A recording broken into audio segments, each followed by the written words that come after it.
The story I'm about to tell you took place when I was only a teenager. I lived with my family. It was me, my two parents, my brother and sister, and my grandmother. I had a younger sister too, but she and my grandfather both died in a car accident several years earlier. We moved houses not long after. Our new house was much bigger. I think having a smaller, cozier house would have let us feel their absence too easily. In a larger home, we could just dismiss their absence as being in another room, even if we knew they weren't. Anyway, one Halloween, our whole family, minus Grandma, gathered in the living room where we had lit a fire and put a movie on for the evening. It was late and trick-or-treaters started to thin out. The movie was a bit of a lull when we heard a shriek from upstairs. Instantly we knew it was my grandma who had screamed, so we ran up in a panic. As we climbed the stairs, we could hear her sobbing and saying, "It's you. It's really, really you." She kept repeating it in a kind of hoarse cry as we made our way to her room. She had fallen down onto the floor with her back against the wall. She looked paler than any of us had ever seen her before. Tears streaked her face, and her breath was ragged, but her expression was a mixture of bliss and excitement. Standing across the room, dressed in an old-fashioned suit with a hat in his hands, stood my grandfather. I'm sure I don't have to tell you how stunned we were. None of us were particularly superstitious, and even if we were, this was just not the sort of thing you would ever expect to come across. Had I known what I know now, I would have ordered him out of our house that very minute, but I didn't. My mom was the first one to break down. Soon her father again brought her tears immediately. My grandfather simply smiled and reassured her. We spoke for what felt like hours, hearing the story of how Grandma was in her room getting ready for bed when she heard tapping on the window. When she turned, she saw the face there, peeking in at her. She explained this wasn't the first time something like this had happened. When you lose someone, you see them everywhere. But when he didn't leave and motioned her over to the window, then climbed in once she had, Grandma knew this wasn't the same. That's when she screamed, and we came in. After that, my grandfather regaled us with tales of the other side, how beautiful it is, how all of your wildest dreams can't compare to the reality of it. I'd like to tell you that's when I was skeptical, but I was just happy to see my grandpa once again. He explained how, when the time is right, spirits can come back to the land of the living, and there's so much superstition and rituals going on during Halloween that the barrier between the worlds grew thin. He apologized for not visiting sooner, claiming he had tried many times, but that he simply hadn't been experienced enough until this year, and we believed him. Once all of this was finished, we agreed that it was best if we left my grandparents alone to catch up. Grandpa stood up, turned to my grandmother, and reached out his hand. "I've got a lot to tell you. Come with me." He smiled as he said this, a warm, friendly smile. She took his hand, and together they walked down the hall and out of sight. The rest of us went back downstairs, still shaken up by what had occurred. We spent a long time in silence there, by the fire. Trick-or-treaters would stop by even more infrequently than before. Eventually, we got back to talking and joking, almost though there wasn't a ghost upstairs. It was the best night we spent together in years. Mom was just telling us the story about Grandpa when he was her age, when the doorbell rang again. It was going on 11 o'clock, so we weren't expecting any more children. A cry of "trick or treat" came from outside of the door, so my mom stopped the story and went to the door. My mom loved children. She peeked out the front door window and just got a glimpse of a young girl standing out there in a pink princess outfit. She swung the door open, not even waiting to get a full view of the girl before complimenting her costume. "Well, don't you look adorable?" Then there was the sound of the bowl hitting the floor. My mother froze mid-sentence. "What's wrong, Mommy?" The voice didn't come from any of us. It came from outside. My father, my older siblings, and I looked at each other before racing to the front door. When we got there, my heart leaped into my throat, and tears filled my eyes. Standing in the doorway was my younger sister, Sarah. Sarah, who had been killed in the car crash years earlier. Those of you who have shared a house with a young child can imagine how deeply their absence is felt. There's no aspect of life they don't affect in one way or another. And when she died, nothing was the same. And there she stood, not a day older, not a mark on her body. I broke down crying. When I looked around, I saw that all of my family was crying, and Sarah looked deeply troubled by it. "Did I do something wrong, Mommy?" "Of course you didn't, sweetie," my mother replied hurriedly, adding, "We just miss you. Can I come in now?" We let her in, of course. The family then talked as we hadn't in years. Sarah was just the same as she had been ever. Back then, I would have called her annoying, but that night she couldn't have annoyed me if she tried. Once we had been together for a half an hour or so, Sarah looked towards my parents. "Mom, Dad, can I show you something?" "Of course you can, honey," my mother said. She still had tears in her eyes. Sarah leapt off the couch. "Great, come with me," she said, holding out both her hands for my mother and father to take. Suddenly, I realized my grandma was still upstairs, and she had no idea that Sarah had came back, so we went upstairs to get her. I got upstairs. I saw my grandfather coming out of the room quietly and shutting the door behind him. When I asked him where Grandma was, he told me that she was resting.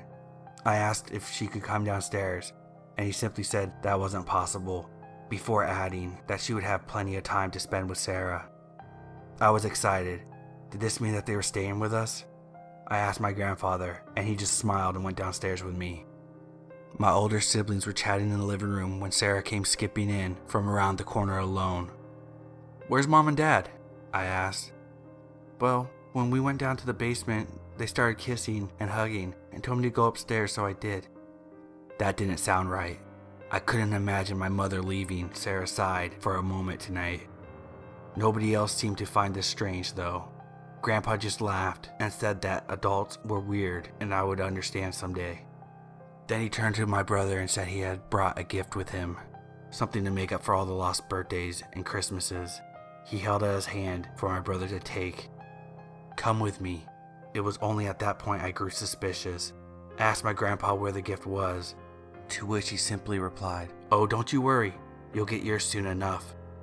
I urged my brother not to go with him, but he didn't listen, taking my grandfather's hand, and the two of them went down the hall together. Sarah turned to us and said, "Mommy and Daddy have been down there for a while. Let's go check on them." She reached out for Meg. "Come with me." My older sister reached for Sarah, and I slapped her hand away. "Billy, what the?" "Don't go with her," I begged. "Come on, Meg," Sarah said. "Billy just doesn't want to see Mom and Dad kissing." Before I could stop her, Meg took Sarah's hand, and the two of them went downstairs to the basement. Grandpa started coming back alone. His eyes met mine. "I've got your gift ready now, Billy. Come with me." I ran past him into the room, shut the door behind me. I didn't know what to do. I didn't have a cell phone yet, and there was no home phones in my room. They hadn't been openly violent yet, but how long was that gonna last? All I could do was sit there and wait for them to either break in or leave. Heavy footsteps came down the hall and just stopped outside my door. My grandfather began calling me, begging me to come out so he could give me my present. A few minutes later, his voice was joined with Sarah, asking me to come out and play with her. "Why don't you love me anymore, Billy? What did I do wrong?" She sounded like she was on the verge of tears. I can't possibly tell you how hard it was to stay in there, listening to my little sister beg me to play with her one last time.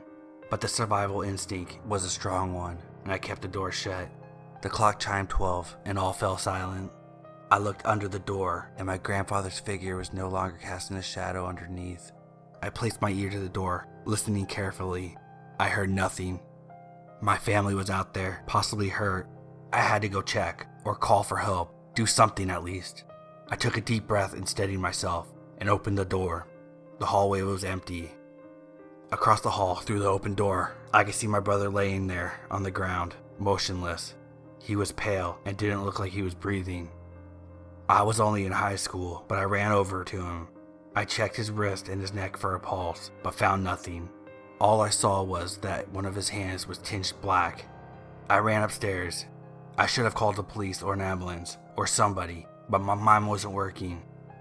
I found my grandma in the same state, pale, not breathing, with her hand slightly blackened. My heart was racing. I had to go to the basement, but I couldn't go to the basement because I knew what I would find there. The rest of my family, lying pale and motionless, dead. I sat there for a long time, paralyzed before I decided I had to know.